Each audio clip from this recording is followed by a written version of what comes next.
Philip. Hello. Hello. How are you? Yeah, good. Yeah? Good. Looking forward to this one.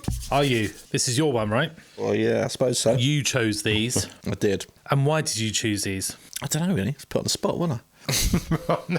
Choose one!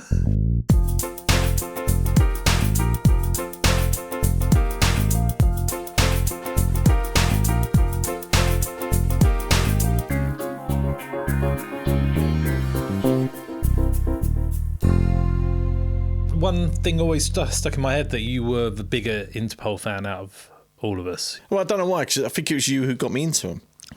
Was I? Yeah. Thanks. I remember us playing pool at the Castle pub. Bloody Nora. Yeah. And I don't know why I remember this. And I remember you just saying, have you heard of Interpol, blah, blah, blah. Must have been obviously like Turn on the Bright Lights came out. And I was like, no, I don't think so. And then I went and listened to them and I liked them, yeah. I think it was down to you that I got into them, really. So. Oh, wow. I don't know whether to say you're welcome or sorry. No, they stand the test of time, don't they? Yeah. Yeah, I think so. 2000s, we're back in New York. Yeah. New York. Well, what about you? When are you a fan of Interpol? Yeah, I liked the first album. I remember hearing that one when it came out. Yeah. I don't really listen to them much now. But yeah, I did enjoy the first album. Because obviously they're all part of the same scene, right? They're all part of, this New York scene, which brought in a ton of new bands and new sounds-ish, in a way. Yeah. And I'm guessing a bit like the TV on the radio, probably the second wave again?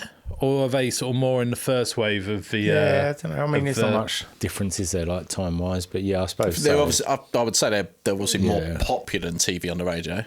I think more people would have heard of Interpol than TV on the radio. I think you're right. In terms of timing, it's around the same time, wasn't it? But I think if you were saying popularity, I think if you was to ask anyone on the street, I think they'd probably know Interpol more than TV on the radio. I think also, would you say, this might sound a bit weird, would you say that Interpol are to the New York scene what Shed 7 was to the Britpop scene? Not the front runners. Never quite hit the... Not the bride. Always the bridesmaid, never the bride. Yeah, that sort of... all of that. Yeah. I think they're the kind of the thinking man's band of that, rather than the Strokes. Yeah. I would say people maybe go for Interpol as a bit more of a deeper... More moody. Definitely more moody. Yeah. I mean, obviously, like they influence like the Editors big time. The Editors just sound like they are a British version. But who came out first, Editors or... Oh, no, Interpol were way before. Editors were about 2007, 2006, right, okay. maybe. Do you find that sort of like... I just don't... Timing, yeah. That time I do. 90s I can always figure out where I was, but 2000s were just a blur for me. I don't really remember when Editors started and, Yeah, no, I do know what they were after, because I remember quite liking the Editors first album. I just remember thinking these are just bloody Interpol. Like even the voice, everything is just... Yeah. It's very unique, isn't it? Yeah. Very sort of organised sound. And I always find, especially listening to them again, tell me what you think, but I find Interpol, I don't know, music very cinematic. It's something I could always imagine in a big film.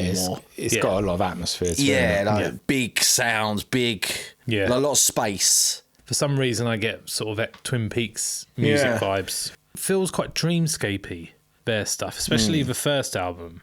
Yeah. I guess it's the way they produce the album, isn't it?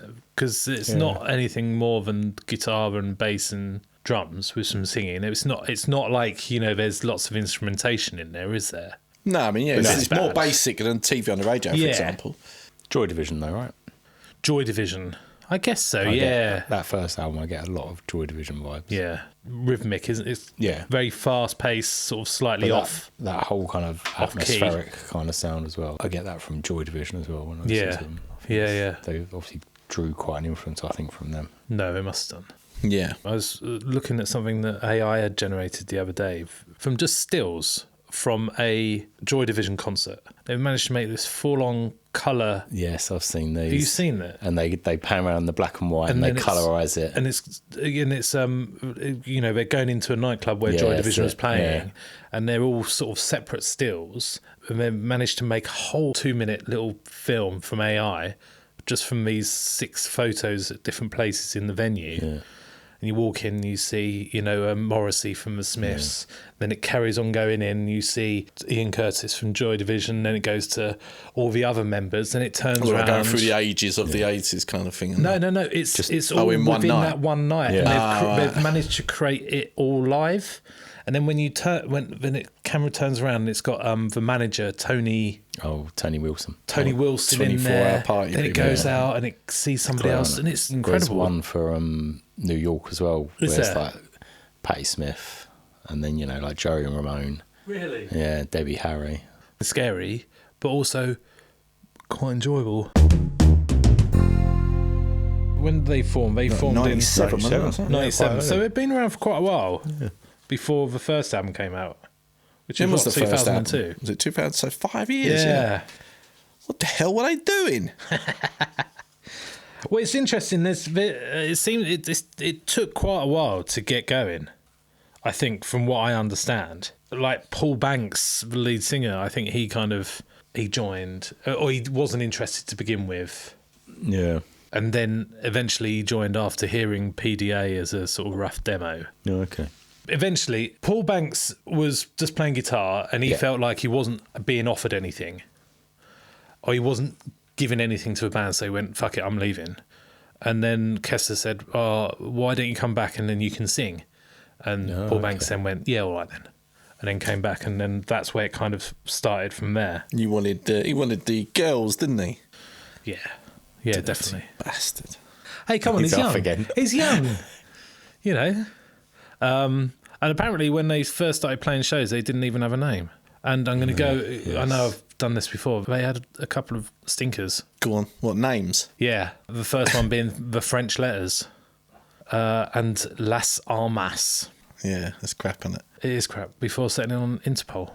And apparently the idea behind Interpol was it was less about the individual and more about the collective. It's not a bad name, Interpol. Yeah, I quite like it. Yeah, I quite like it. It always reminds me of like 70s spy films. Yeah, like starring- French police. Yeah. Yeah, you always heard Interpol. That was really bad. Interpol. Was that hello? I said that'd be my last bit of acting. Interpol. Interpol. Yeah, just those sort of old Cold War dramas with Harry, what's his name? Seeker. Michael Caine played him. Ipcrest Files. Yeah, that sort of thing. Yeah. Yeah. And I guess in some ways the music is a bit spy-y. Not spy-y. It's not pop, is it? It's not rock. It's No, it's like you said, hard it's to Joy put- Division. It's hard to put in a box, isn't it? it is. Yeah, they do stand out. Maybe but the that's why they did well. 2000s, there were loads of bands like that after this, wasn't there? Especially British. You had like I always think like Franz Ferdinand and things like that. Trying to be like the guitar sounds, especially. Do you think Franz Ferdinand? Oh yeah, especially like that, whatever that big song was. That's so Interpol, the guitar sound. Yeah, they were much cleaner though than Interpol, weren't they? They were much Yeah, more like of a traditional, like. Yeah, I'm not saying they were nowhere near as good, but you could tell they were like influenced. I think 2000s. interesting. I think quite a few bands were. I don't know. I wouldn't say Interpol were the leaders on it, but very guitar led. Yeah, I did notice as well that they've released PDA about 17 times. Oh, really? Have they? Yeah, but like on all their early EPs, PDA. Good song. Yeah. So you got into them through you. turn. Yeah, but from the first album. Yeah. After it come out. Yeah, and you listened to the first album and liked it. Yeah. But then you kind of went off them. No, I liked the one after that. I didn't go off them. Antics. Yeah, I mean, I liked them, but not as much as I liked other bands at the time. Yeah. Yes. I feel like with them, because I like Joy Division, I kind of heard it a bit before, like that kind of style. Whereas some of the other bands I hadn't. They were like TV on the radio, and it all felt a bit newer to me. Yes. But no, I like the sound and I like the look. The whole I kind like the of look. Yeah. Sharp suits and leather jackets and stuff. It was a good look. Coordinated, wasn't it? And I think, it kind of set him out a bit more Yeah. as well with that. And then the Hives came along and ruined it. Well, Yeah, the Hives were around the same time, weren't they? Similar time, yeah. Similar time. With the suits. Hives were all suited and booty, weren't they? Yeah. All the But yeah, they rocked a look. They had were very purposeful in how they presented themselves, weren't they? Yeah, it was all like, black and red, wasn't it? It was their kind of theme. Yeah, which is good. I think it's, I like it when a band has something like that. Yeah.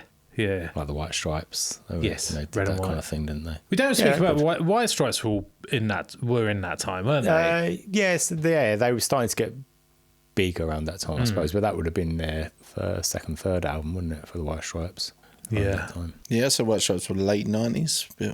I think the first one was, yeah. The Hotel was that? That was more around this time. Yeah. Until you'll be, But yeah, they're good. Interpol, they're, I think they struggled to get a record deal more than some of the other bands out of that scene. Did they? They ended up getting signed to Matador, didn't they? Right, okay. And I think everyone's quite surprised how well the first album did. I think it shifted quite a lot of units, didn't it? I think even the record label was quite surprised by that. Not in a bad way, but it really apparently just above small expectation independent label, and to shift a load of units. It's pretty good. I guess when you've got so many bands in a scene, you do have to sort of start separating yourself out, and you do have to have, whether it's a gimmick or a whatever, they had to stand out, didn't they? And I guess that's what they did. But musically, I think they stand out as well. I don't think there were any other bands at that time doing what they were doing. No, I think that was a good thing about that scene. Yeah. All the bands that kind of came through and, became more well-known, they're all completely different. And considering they all kind of, came from that pool. Yeah. You wouldn't listen to more, and if you was not to know and go, these sound like from the New York scene, you would probably say they're all from different. You wouldn't say it was a scene as such, no, because there was no particular sound to it. They just happened to all be from the same area. Yeah, which I think is great, because I think the trouble is after this scene and after that second wave, you then start getting into the indie landfill territory, right? Where everyone wanted a band that sounded like somebody else. And so everyone at the end all just sounded, the Kooks were inseparable from the Holloways, and the Holloways were inseparable from whoever else was around. I Do you know what I admit, mean? I don't know if it was just because I just got married and had kids and that, but I do just remember to mid to late 2000s just kind of getting really bored of music. Whether it was because of that, I think especially British bands, I just found them really just jumping on a bandwagon and copying. It just really kind of bored me.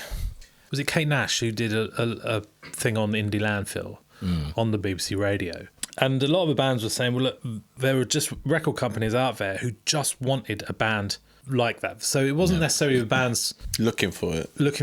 It was in the demand, record label. I suppose, They were in demand. Right? Where's the next thing? Where's the what's someone signed with Sony. It's no different to Hollywood now, isn't it? They're just making remakes. Yeah. There's nothing new coming out of it. It's just because they know that's where the cash is. Let's make a remake. Yeah. It'll make 300 mil. Doesn't matter if it's good or not. It's going to make money.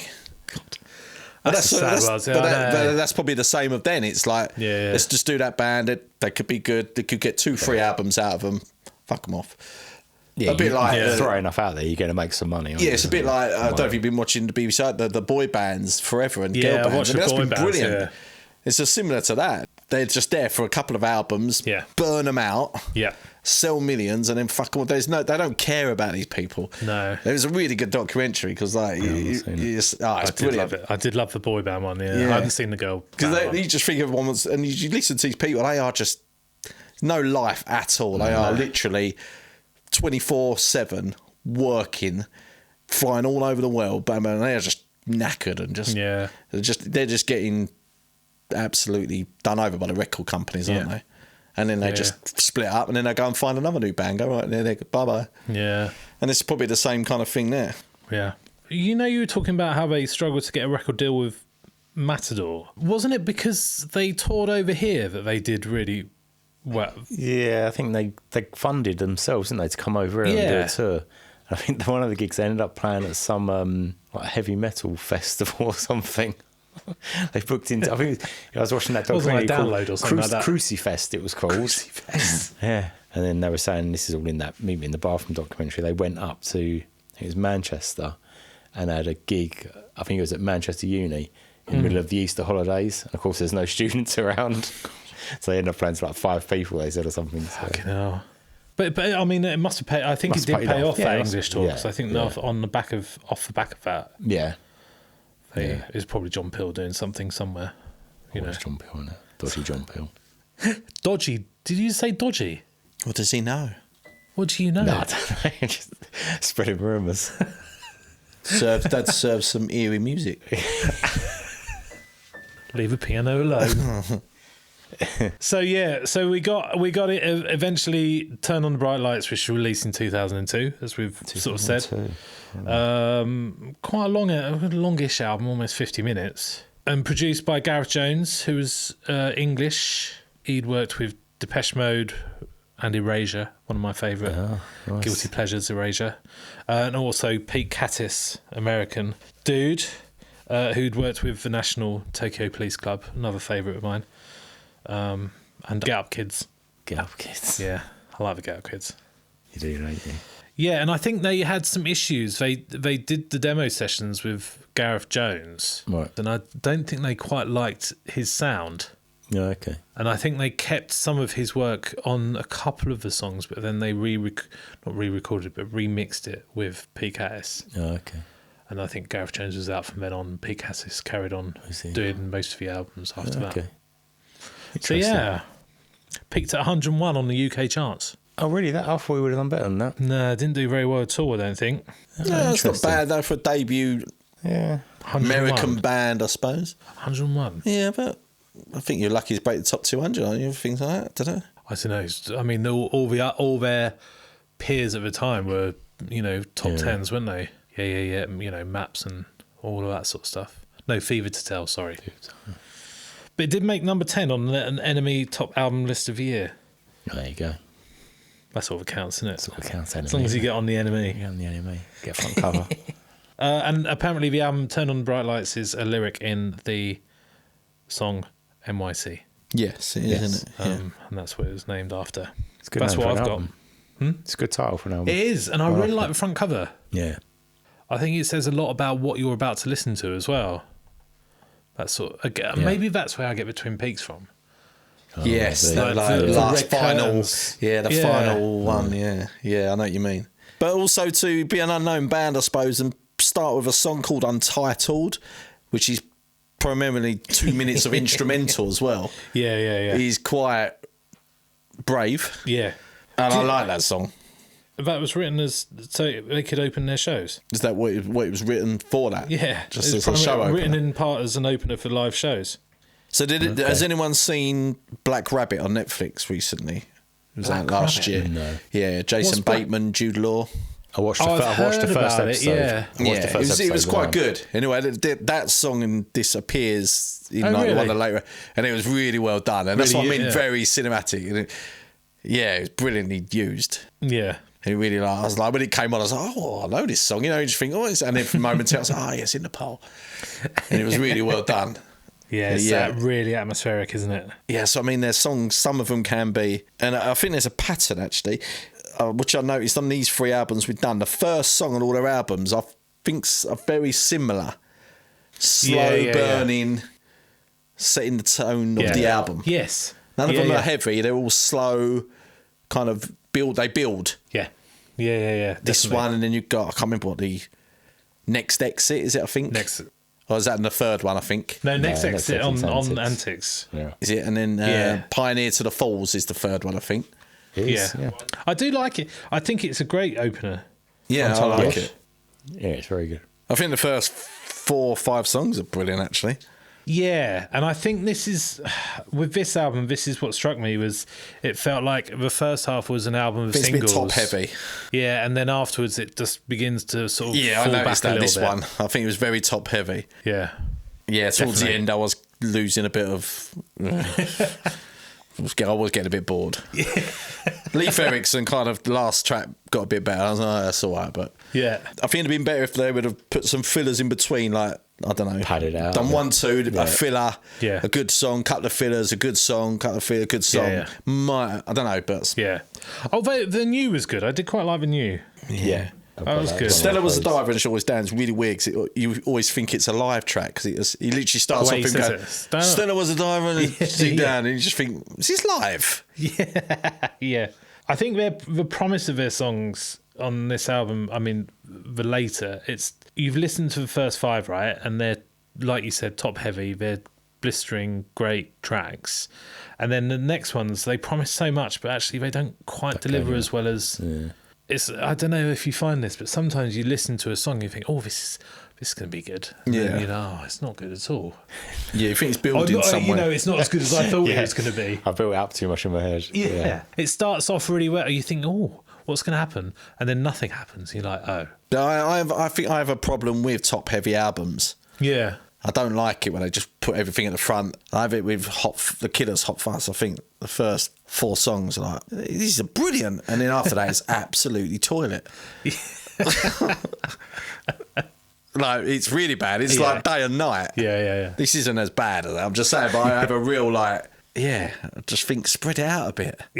Yeah. It is. I mean, ultimately, the band will decide what order the tracks go in, right? Yeah. So they must have thought, let's top load it.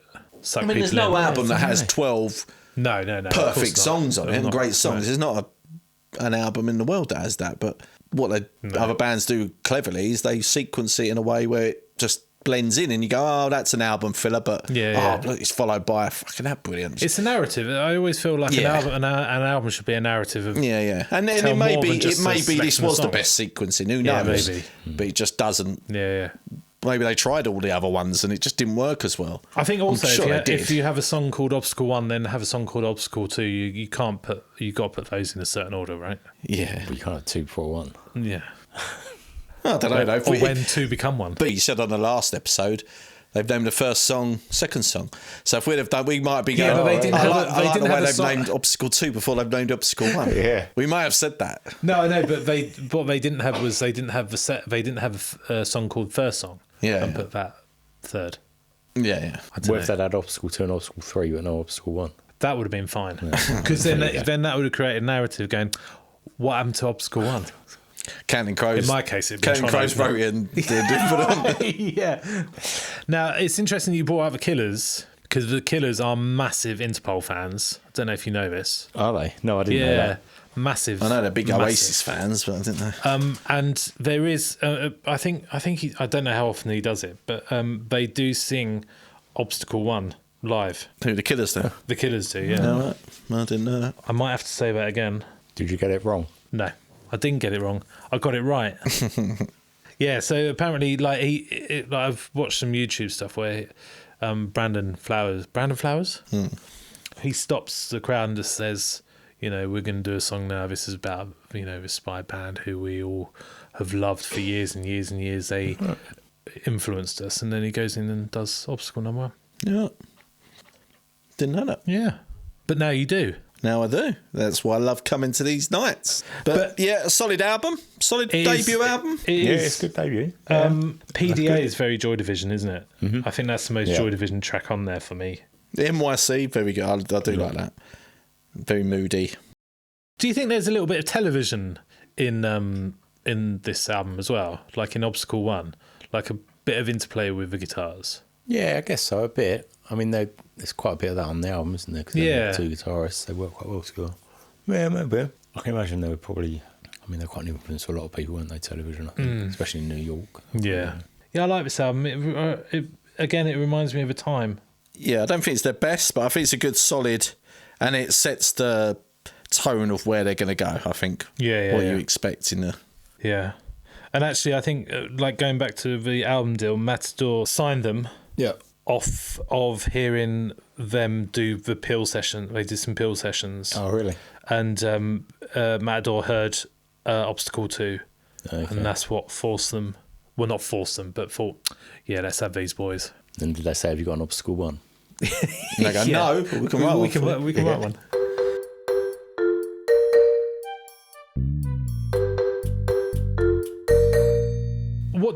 I want to get this over and done with now. What do we think of his voice?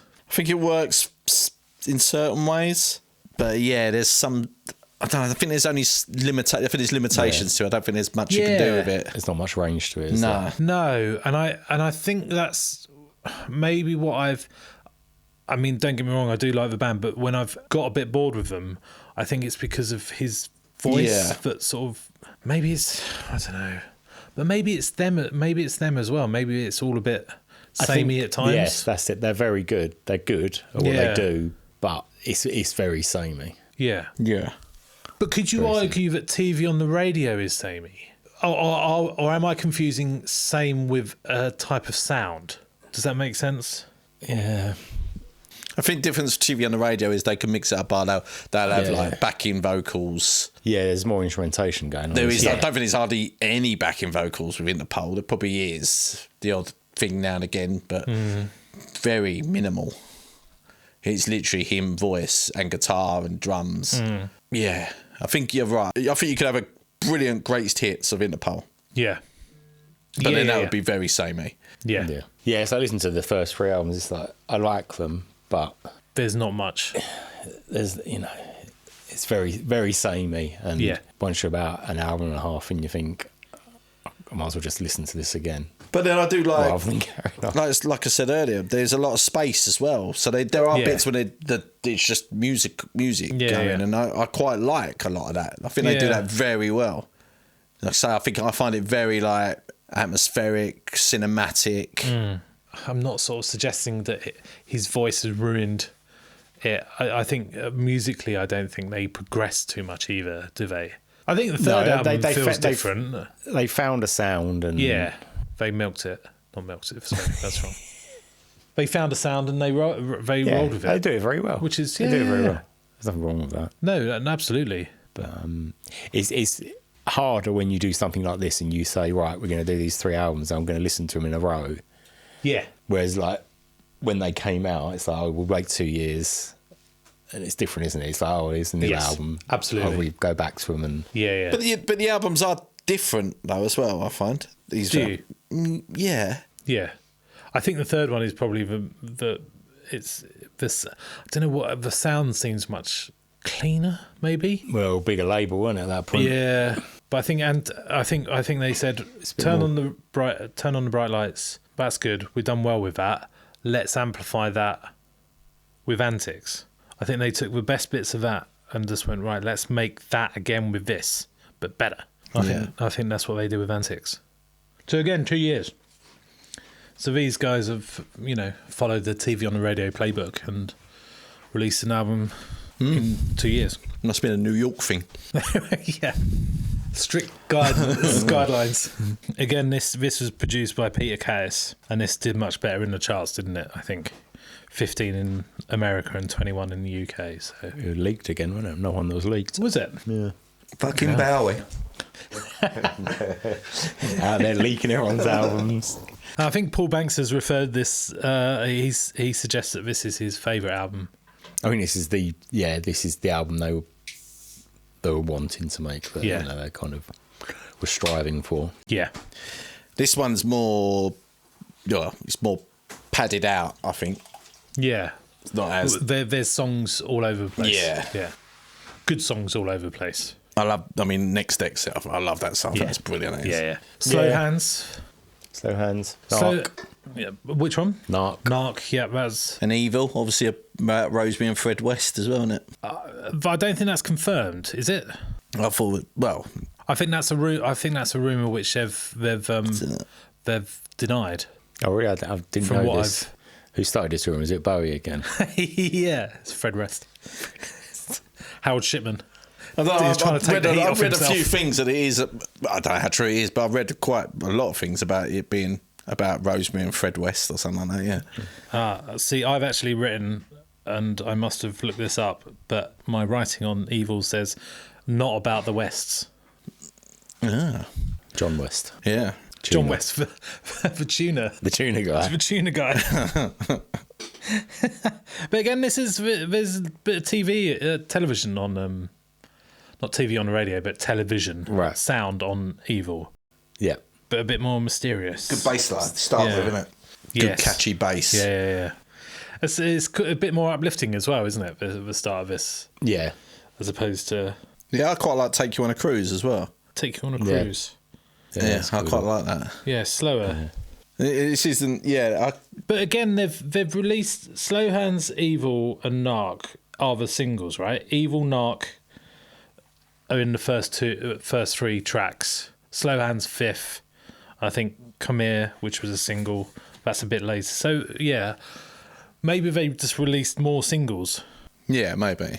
Just spread them over the album. The next one's 10 singles. Yeah, but it is a bit. I do think this is a better album. Have you seen It the feels video more to uniform. Evil? As like With the the crash animatronic. test dummy Yeah, kind of yeah, thing. yeah. Yeah, it's good. I quite like that one. Apparently, that was lost for years. Oh, really? What, the video? No, the dummy. Right, oh, okay. And someone picked him up, and there's a YouTube video of the guy restoring him back to working order. Oh, right. And his name, Wow. the animatronic name is Norman. Norman. Yeah, like your surname. Oh, my surname. Yeah, is it you?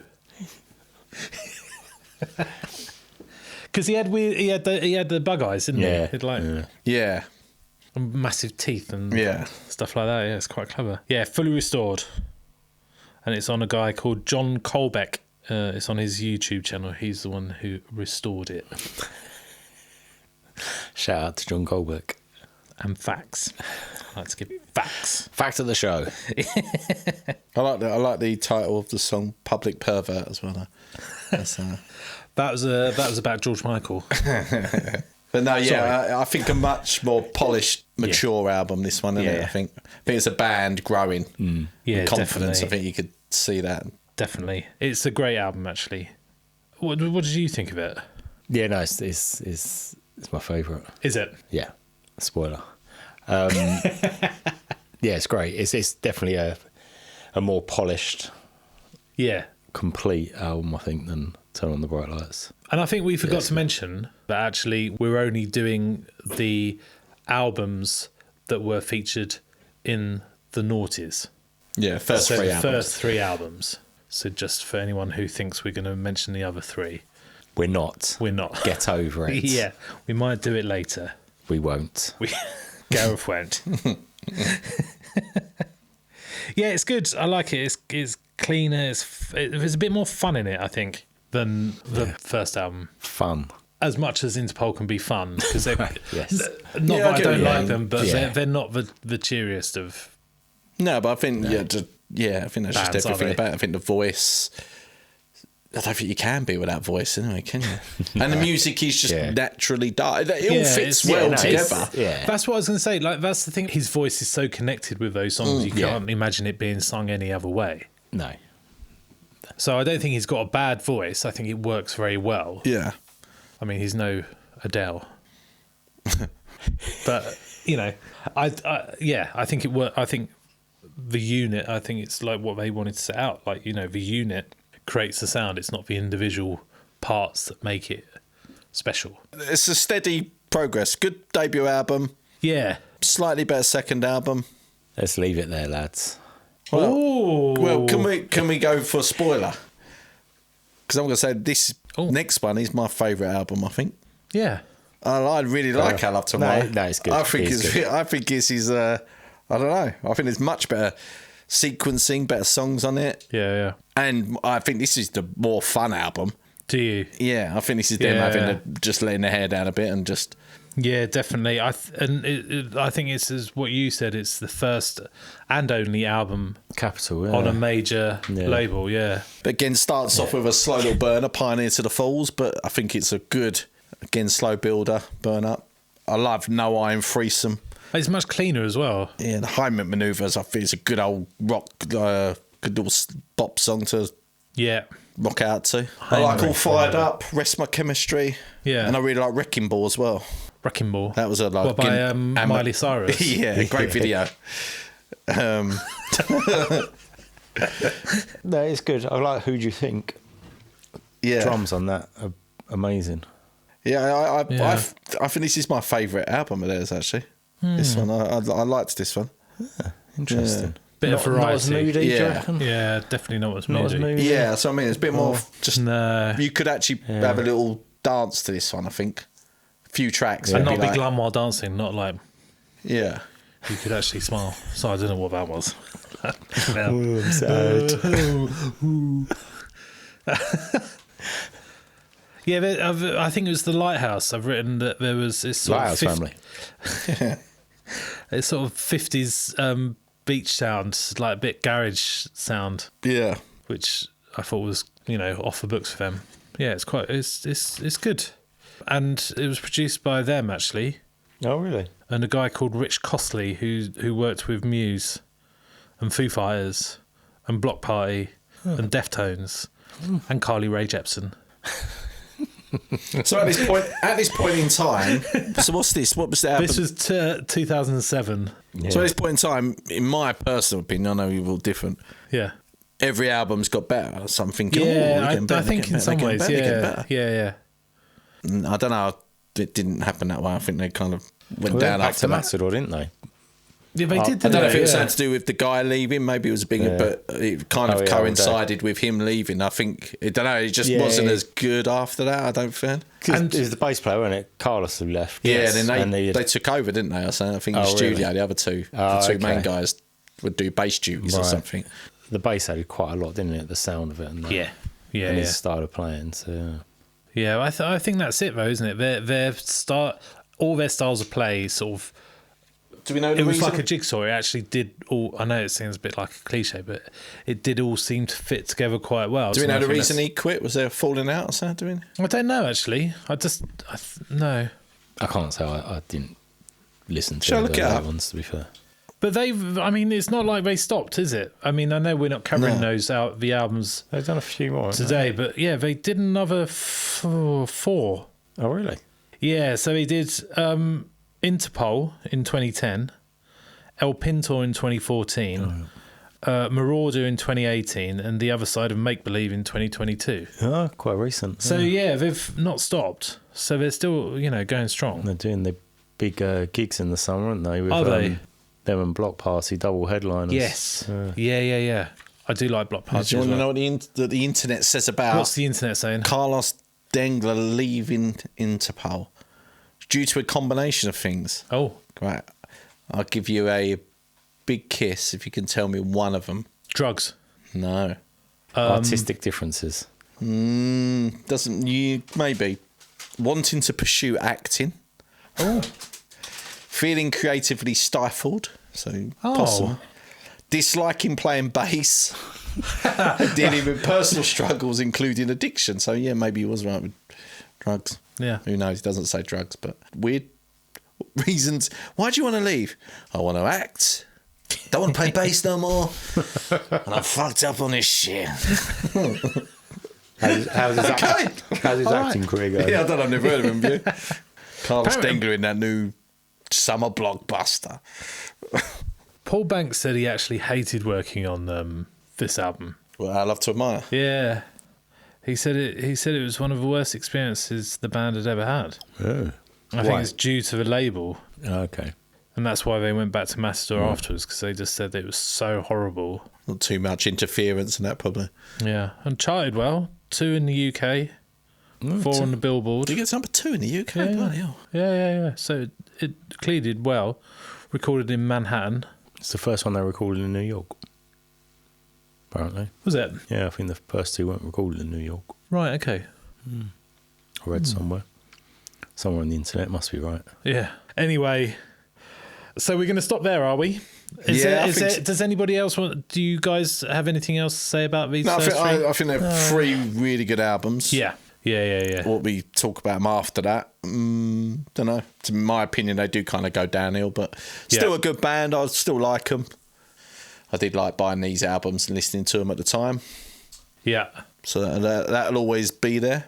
Yeah, it's memories, isn't it? It's of a time. And can I say, apparently, Paul Banks is a massive hip hop fan. Yeah, he did an album with RZA, didn't he? Yeah, Blades and Steel. Blades and Steel, which I had no idea. Banks and Steel, sorry. Is it Banks and Steel or Blades and Banks and Steels. Banks and Steels, yeah. Anything but words. Yeah, I've not listened to it. Yeah. I didn't know this, but RZA is a vegan. Oh, is it? The RZA. And they both went on my favourite TV programme. The One Show. Not the One Show. Country Fire. Countdown. Hot Ones. Hot ones. Oh, Hot Ones. The wings. Yeah. Is that the hot wings? Yeah, So they they both went in together? hot ones together. Yeah, okay. Yeah. That's fun though.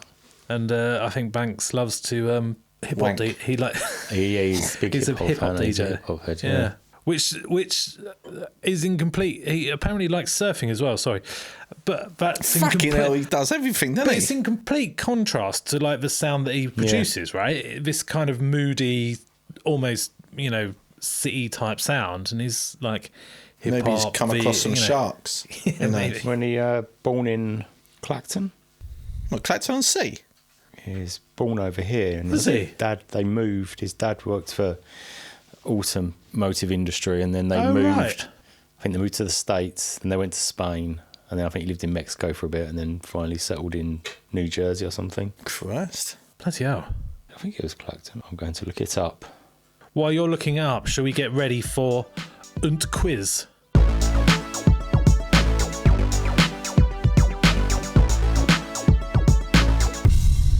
Yeah, Clacton-on-Sea. Bloody hell. It's just an hour away from here. And he moved to the States when he was 3. I was going Nice. to say, you ain't got an Essex accent at all. All right. What have you got for us today then, Philip? Well, it's a lyric Reynolds? game, yeah. Usual. Got to guess Yeah. lyrics. Okay, so no fucking around today. All right. All right. All right. I'm not having any fun. It's either in the pole or in the net. Yeah. In the pole, in the net. That's all I want to know. All right. Interpol. Or in the net. And we got to shout them as well. Yeah, like that. Okay, Like alright. Ray Winston. In the pole, in the net. All right. I'll do it. Okay, are we ready? First lyric. But you're so young, you look in my eyes, you're so young, so sweet, so surprised. In the pole, in the net. Interpol. Internet. It's in the pole. Yeah. What song? One of them. It's our first album. No. Rest my chemistry. Okay. Right, the next one. When she walks down the street, she knows there's people watching. The building fronts are just fronts to hide the people watching her always down. Interpol. Yeah, you slag. Interpol. Both right. What song? Stella as a diver. Yeah, you're right. I think that's right because I've. The line always down wasn't part of the lyric. That was the title of that song. Come down. As I read it, for fuck, I'm giving that away. My boo boo. My boo boo. Right, next lyric. I keep running, but I don't know why. Caught in the orbit of a hollow sky. In the pole, in the net. Internet. He's in the net. How can we keep up the Danny Dyer voices for? My throat's starting to hurt. My next lyric. I'm here between the noise and the quiet of you. Short and sweet. In the pole, internet. Say it again. I'm here between the noise and the quiet of you. Interpol. It's internet. Oh, motherfucker. Tired. You taking the lead? Oh, is it tied? Tired. Last one then. Oh, shit. And I first. am waiting in the grey where the street lights bend and the colours fray. I am silent in the hum of a city that forgets where it's from. Internet, in the pole, internet, whatever one. Interpol, you slag. Interpol. It's internet. Oh, motherfucker. Yeah. You mug, you slag. That's it. That's it from this It's a draw deep again. voiced, husky game of Interpol, internet. Thank you. Till next time.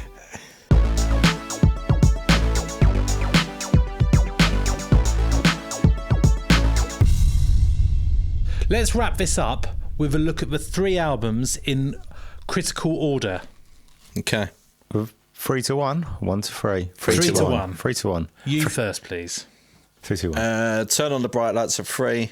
Antics at 2. I love to admire 1. Go on in, Gareth. I love to admire at 3. Turn on the bright lights at 2 and antics at 1. I can't find the fucking page. We're all stuck in this voice thing. Right. I love to admire at number 3. Yeah. And then I've got Bright Lights at number 2. And now I've got Antics at number 1. Snap. Top 1 track. Or you can do 5. I don't give a shit. That gives shit. I don't give a shit. Right, in no order, Yeah. I'm going to go with High Mick Maneuver. I do like that. 1% left. I'm going to go Next Exit, Evil, NYC. That's it. I'll do 4. I can't think of a fifth one. PDA, Untitled, Next Exit, Slow Hands. Nice. Yeah, I'll go Untitled, throw one in. Yeah, I got Slow Hands at number 1. Yeah, that's my favourite. Right. Well, thank you very much. Thanks. That was very interesting. I enjoyed that. Yeah, it's all right, wasn't it? And I hope everyone out there did as well, Let's hope so. if they listened to us. Someone is. Someone is Thank you. somewhere. Thank you. Thank you. All right, until the next one, I will see you later, you Muppets. Laters. We're from Clacton. This has been a Kiss the Curb production, produced by Barry at Backwater Channel Studios. Music by Ben Bailey. Talking About is presented by Gareth Norman, James Gentle, and Philip Reynolds.